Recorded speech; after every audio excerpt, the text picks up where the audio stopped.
I hereby introduce to you Mr. Michael Veazey. Today's episode is brought to you by the 10K Collective. The 10K Collective is a collection of men and women who are doing at least $25,000 a month on Amazon in the UK, US, Europe, doesn't matter, but that is the figure as a minimum. Now, why that figure? Because it means you get to meet with like-minded people who are serious about Amazon, who are doing well, and who are ambitious to do better rather than knocking around with newbies, which isn't going to help you if you want to scale up from 6 figures a month to 7 figures or whatever you're ambitious to do, 4 to 5 figures. We have people who are doing up to around the $250,000 a month mark. And as I say, the lowest is 25K. So it's still quite a big spread, but we have amazing things that get shared. You will get 30 minutes each, minimum of 20, 25, even in a really busy month. And there's only 8 to 12 people at any given meeting. So what do we cover in the meetings? Well, we cover topics from how to stay in stock, make more money by not missing out and not being out of stock, dominating a market and the mindset needed, handling whole container loads, how to predict stock needed, for example, how to get a product on primetime British TV for free, as one of our members did back at Halloween last year. So these are not prescribed by me, and it's not a set course. It is simply what comes up, what you need to handle right now to move your business forward. It's very simple, robust format. It's doing really well. We've got great loyalty from the members. I think out of 10 people that have joined it so far, about 8 are still with us after several months, which is a real testament to the fact that they're getting value and there's a great feel of community and we have a lot of fun. We take business seriously, but we also try not to take ourselves too seriously. We have a lot of fun. We're very open and we have a lot of serious debates that actually result in people doing stuff and taking action, like opening up in America, like going to Germany, like, doubling their orders. I mean, serious action takes place as a result of these meetings, and it's also good fun. You'll need to be able to get to London, as well as doing 25,000 a month minimum, roughly in dollars, and it's application only. So if you want to check that out, go to amazingfba.com/mastermind. Make sure you click through to the 10K Collective page rather than applying for the Zero to Hero Mastermind, which is just for those who are just starting out. Thanks very much for listening. Now, on with the show. Ladies and gentlemen, boys and girls, welcome to Amazing FBA, the place to be for British Amazon sellers. Although, in fact, if you're American or from India, Canada, Germany, they're our main sort of listeners. Stick around. I think this is relevant for everybody. Today's episode is inspired by a conversation I had with a new would-be client who was actually coming on board, a mentoring client. And the reason he got in touch with me really was about motivation, time management. And actually, although mindset is one of those areas where, in a sense, I prefer to leave it alone because I'm a bit suspicious of things that aren't concrete and measurable. But actually, the truth is, I find I can't avoid mindset being a key part of success and failure in business. If I look at what actually I've done, what I've achieved, and the things I've left on the table, the money I could have made that I missed out on, or the other failures or non-successes, shall we say, and also that's true for my clients as well, then I can't avoid mindset being at the center of it. So today I'm going to talk about 5 mindset blocks and 5 solutions for those who are just starting out with a private label business. When you're just starting out and you have no actual turnover, it's a really difficult phase. It's sort of in the wilderness, as I call it, that you can get very, very lost very easily because it doesn't feel real. It doesn't feel justifiable. You feel time. There's disappointments, but you don't have the upside of the revenue yet. And it's very, very easy to quit. Most people quit somewhere along the lines of trying to find the right or the perfect product as opposed to a merely quite good one. Some people quit when they're trying to source products, and most people quit if they get a product that they go the other way. They oversell themselves into something that they shouldn't probably have bought, and they buy several $1,000s worth of something. It doesn't work out. They lose a bit of money, or they don't make many sales, and they quit. Now, actually, I think all of that is a mindset issue rather than anything else, because the truth is that it's going to be real business and it takes effort, and you're going to have some bumps along the road, whether you're investing in stocks and shares, or you're investing in running property investment or developing property, or you're developing a brick and mortar business or an online business, which is information marketing, like a podcast, for example, which obviously I know all about, or an Amazon business, which I also know from my own experience and that of many other people now. Guess what? All of them are going to have their tough times as well as their upsides. And you've got to get through the tough times to get through to the wins. If you're not still in the game, you can't get the wins. You've got to be in it to win it, as they say. So that sounds really obvious, and a lot of people say that and they nod their head when you say it, but they don't really deal with it properly. So I've got 5 blocks and 5 mindset solutions here that I think could help you if you're in that situation. First block, I think, is lack of vision or lack of leadership. So what the hell is leadership? Well, it means just basically deciding on a direction you're going to go. And just as importantly, why you want to go there. So a lot of people, I think, have poor reasons for doing things. They seem externally good reasons, but there's somebody else's vision. Seems a good idea. Fear of missing out, FOMO, everyone else is doing it. Greed, everyone else is getting rich except for me. Dreams of cars, houses, etc. That's fine. Nothing wrong with having a nice house or a nice car. I aspire to both. I'm working towards that. We're hopefully going to get ourselves a new property this year, and it's all very exciting. But guess what? That's not going to be enough. If the end goal is the only thing motivating you, I don't think that's enough. I mean, first of all, is that personalized to you? The second thing is, are you really going to enjoy the process as well? So I think of vision has to include the process more than just the end goals as well. So you've got to enjoy the process of creating a business. It's got to be creative reasons rather than just end goal type reasons. So that's another way of putting it, is if you're just interested in the end goal and you don't care about the process, you're not interested, you're not going to survive to get to the end goal. I can pretty much guarantee that with 99% accuracy. The other problem that people have with leadership, if you like, is reactive reasons away from motivation. And this is so big in the marketing of pretty much every business, internet opportunity or whatever you want to call it. And I try and stay away from that kind of marketing now because it just produces the wrong results for everybody. I get clients who aren't realistic and don't have any staying power, and the clients don't win. So sack your boss. Well, yeah, that's great. A friend of mine even produced a book called Sack Your Boss recently. And yes, on the one hand, it's very exciting to become independent. But on the other hand, your boss provides a valuable function. A lot of us, myself included, find it very hard to work in the absence of a boss.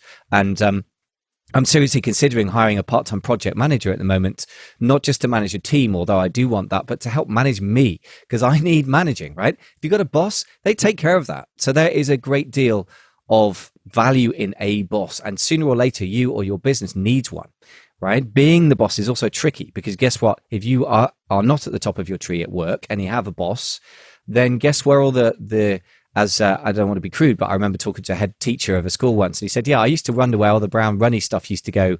Forgive me, guys, is what he actually said when I was a teacher and now become the head teacher. Now I know why it goes to. In other words, you got to deal with the problems nobody else can solve. So it's not all what it's cracked up to be, not, getting rid of the boss or being the boss. The other thing is getting rid of structure feels desirable. You don't have to work. You can work in your underpants, as everyone goes on about internet marketing. Well, guess what?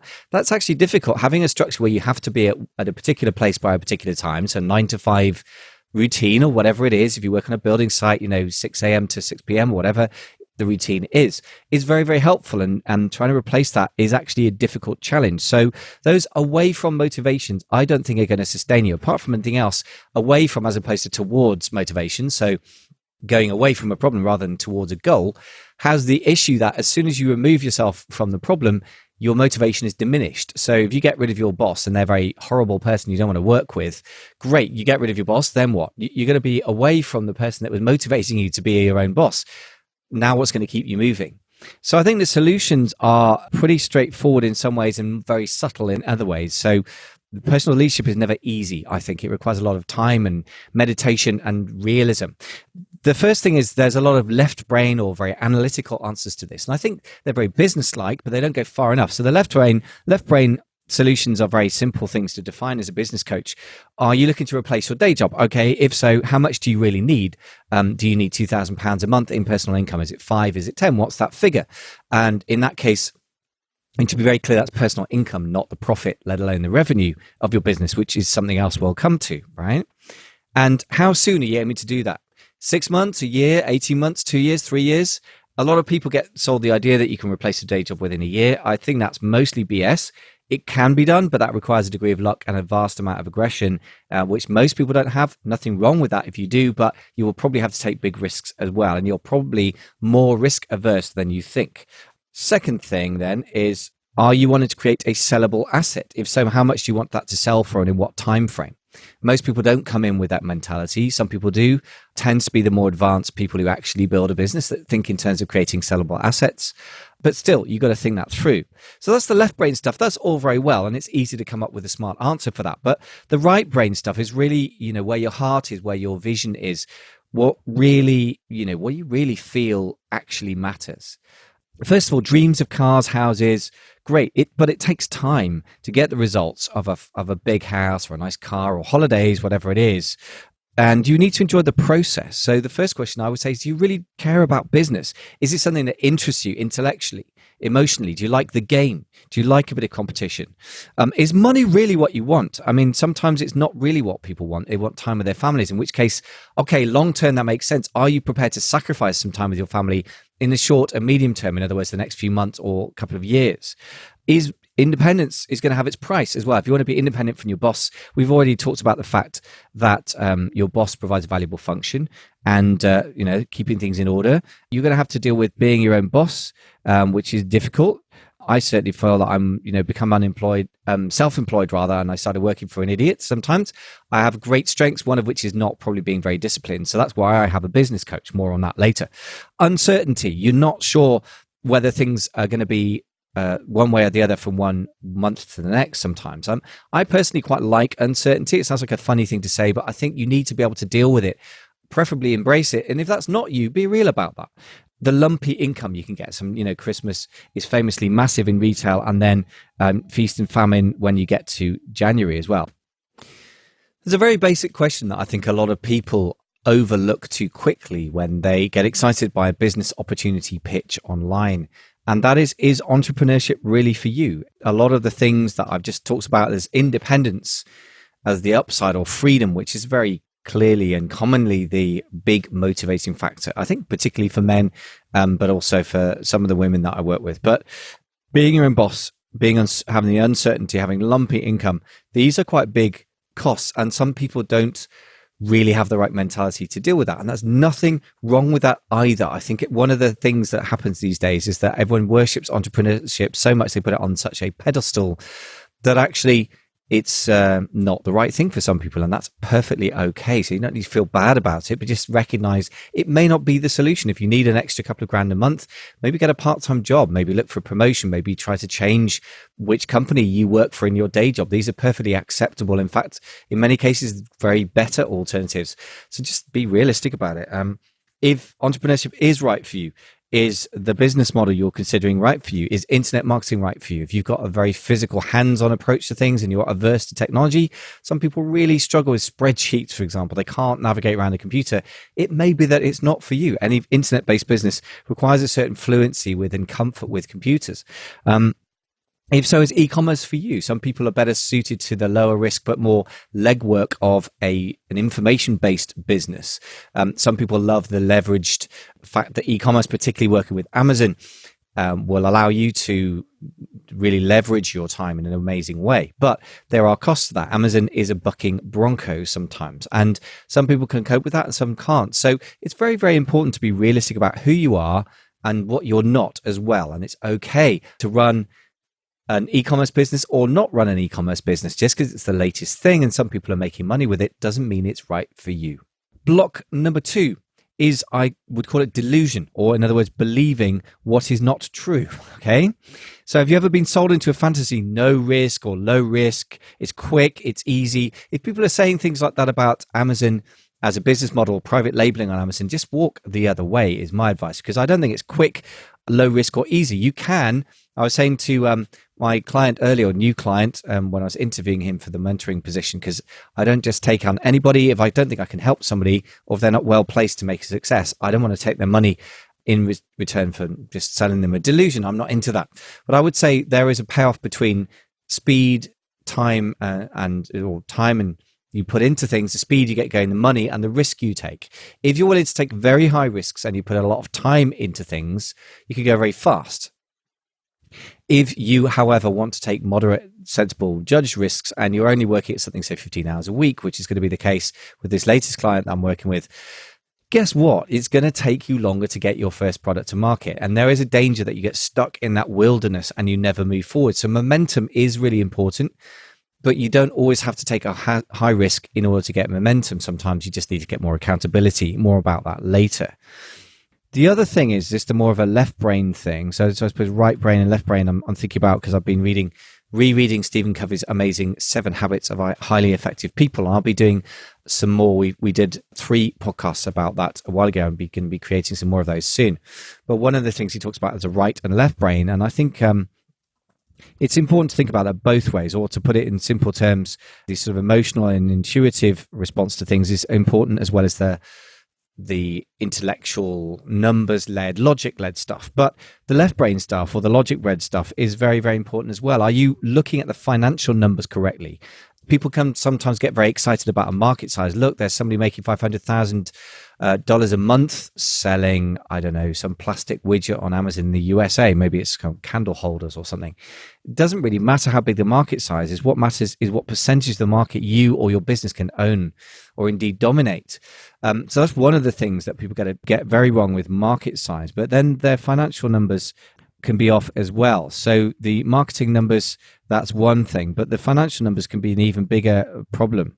Revenue, for example, is not profit. It sounds obvious. Everyone intellectually knows this, I would have thought, but it's amazing to me, after 3 years of interviewing people to come on board for mentoring, how many people get confused about this. If you've got a day job that makes you, let's say, what's the medium income in Britain now? It's probably about £35,000 a year. Let's say 36, right? Because that gives us £3,000 a month income, right? Translate into dollars if it makes it easier for you in your currency.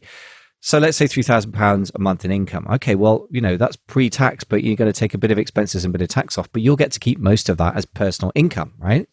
That is absolutely not the case with a business where most of your capital is tied up in physical products. So if you have a physical products business that is doing £3,000 a month revenue, if you've got a gross profit margin of, say, 30%, which is quite typical, and you've got some overheads at some kind of reasonable scale, but probably before you've hired a lot of staff, you can maybe make 20% profit. So meaning that all of your costs taken away from all of your income equals about 20% of the £3,000, or in that case, it would be about £600 a month. Now, most of us can't live on that. And certainly if you're trying to replace a £3,000 a month personal income, albeit pre-tax, let's say, I don't know what you're going to make post-tax in the UK. It varies in different jurisdictions. Let's say it's 2,400, 2,500, whatever. Then that's the number you've got to replace. So the revenue is not the same as your income, nor is profit. And this is the big difference between business owner thinking and being a freelancer or an entrepreneur. If you're an entrepreneur, you are trying to build a business that runs without you, which is where the passive income idea comes in, or leveraged income. Passive is a bit of a poor word to use, but it's somewhat passive. But guess what? There's a price for that. If you sell your time and you have some expenses, the profit is yours to keep because you are your business. Whereas once you've got a business that depends on selling physical products, the upside is, sure, you don't have to be physically present to sell them, and that's absolutely true, and it is the upside. But the downside of that is you've got to make sure you don't kill your business by taking all the money out for yourself as personal income. So if you make a revenue of £10,000 per month, for example, your Amazon business makes that revenue rather, if it's running at a 20% profit margin, your business will make rather £2,000 profit. But if you take all of that money out, you're going to kill the business. So you won't allow it to grow, and you'll probably just kill it completely. So maybe you take half, even that is a lot. So that's just £1,000 a month. So if you're aiming, for example, to replace the £36 a year, £36,000 a year income, or £3,000 a month, that obviously doesn't work out. So you can figure out quite quickly that if you're going to say, need £3,000 in personal income and you don't want to kill your business is probably going to need to make $6,000 to $10,000 pounds a month in profit. It's exactly the same in dollars, no difference. In which case you're probably looking at turning over £30,000 to £50,000 a year before you can quit the day job. And that's about the level, actually, in reality, between 50 and 100,000. That seems to be the freedom figure for most people in the 10K collective. It's actually quite a bit bigger than you think. That sounds quite alarming, but the good news is that you can get bigger revenue than you might imagine possible on Amazon.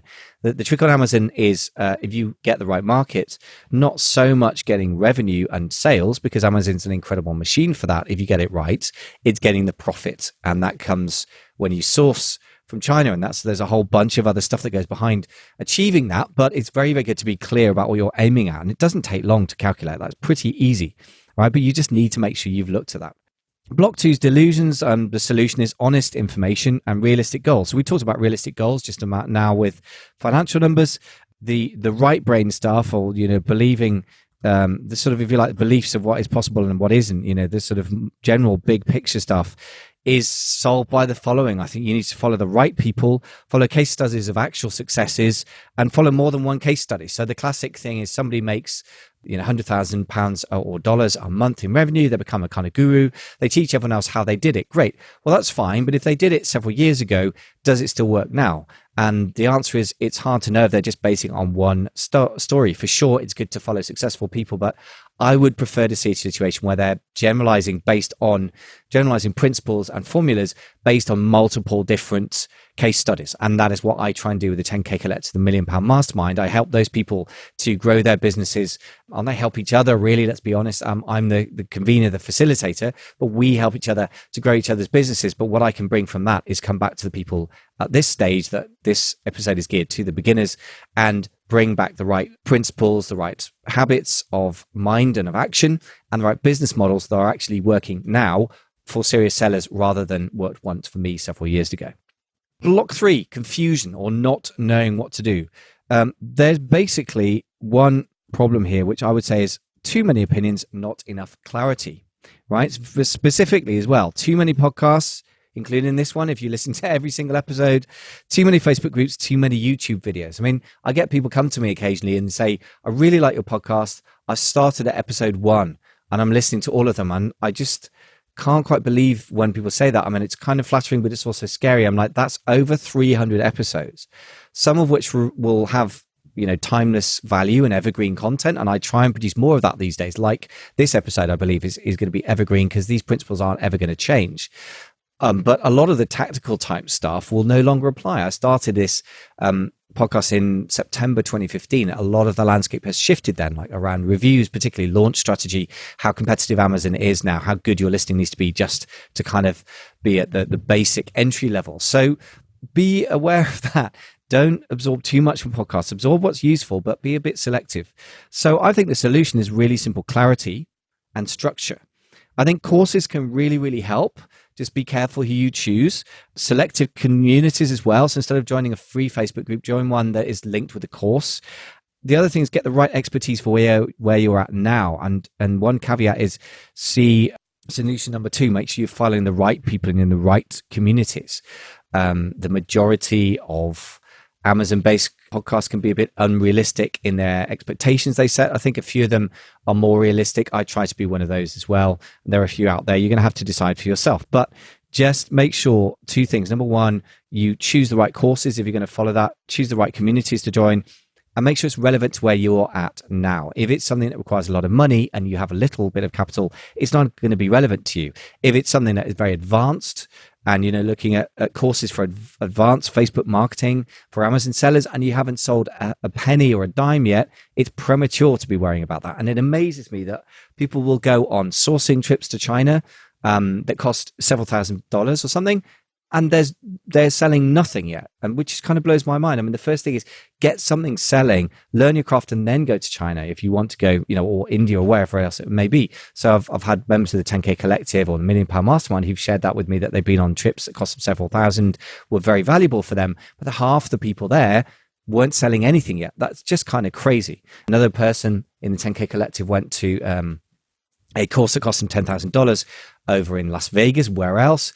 And he said, yeah, maybe it was valuable, maybe not. But again, it was a ranking based. It was about how to rank and launch products.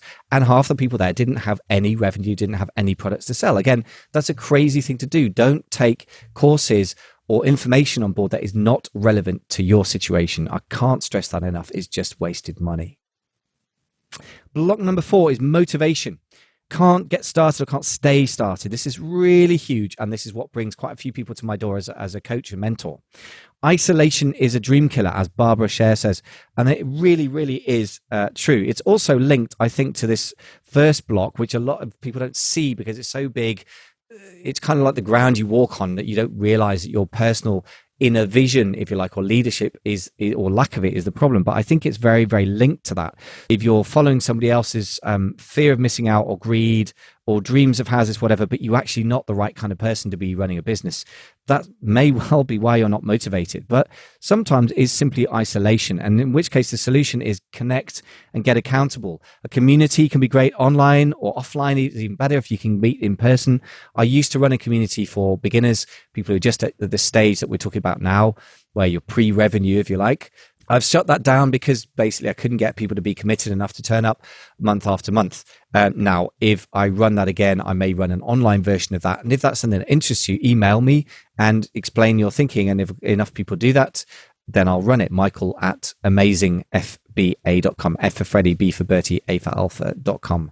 Michael, Michael at amazingfba.com. So do some of your thoughts. If enough people want to do it, great. But it's not easy to get a good quality community of beginners because most of them stay beginner, they don't do anything. Facebook communities can be useful. Try and be selective where you go. Conferences are very good for meeting people. Masterminds are even better. But as I said, it's a bit hard to get a mastermind that is true mastermind if everyone's a beginner.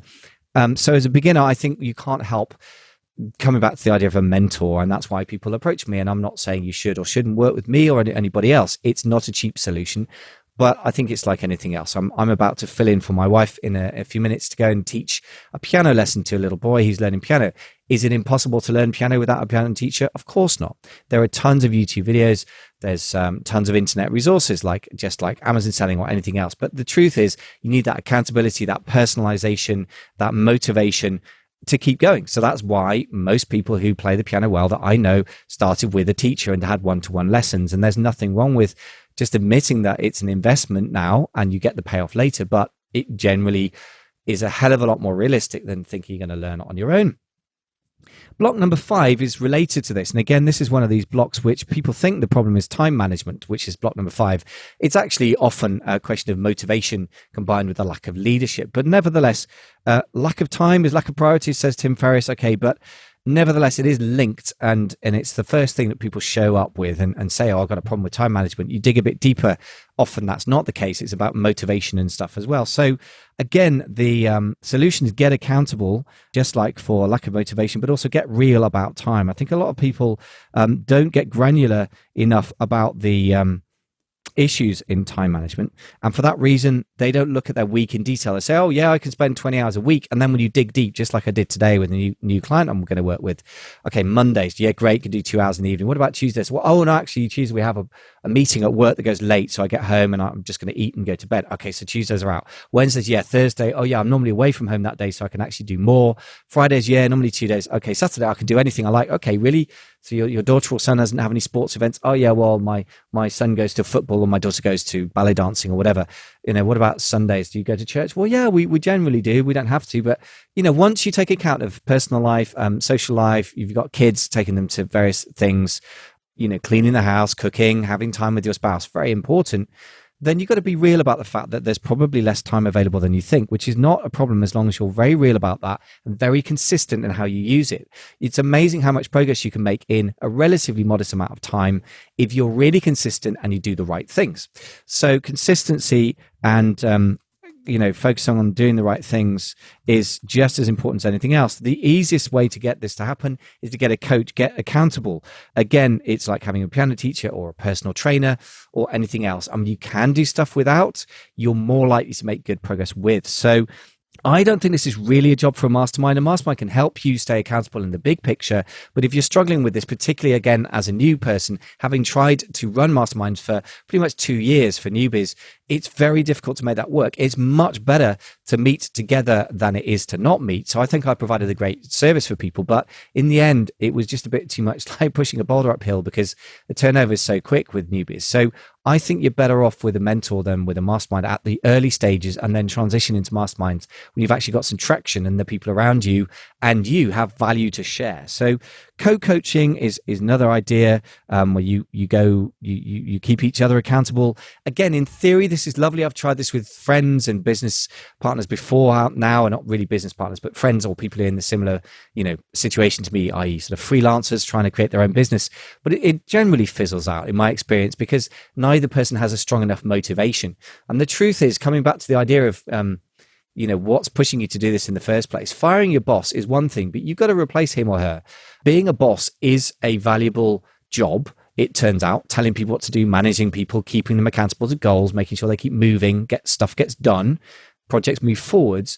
Guess what? That's really critical. And it turns out it's actually hard work, because you've got to push reluctant people forward. You've got to keep an eye on reality and goals and match the two up. You've got to measure things. There's a lot to do. And therefore, most people want to get paid for that. And that's why if you pay a coach for it, you're outsourcing, if you like, the management piece. And as I say, not only do I have a business coach myself, who I pay good money to work with. I worked for quite a long time on a weekly basis. We now meet twice a month, just because it's a bit more affordable and sustainable. And again, I offer the same things to my clients.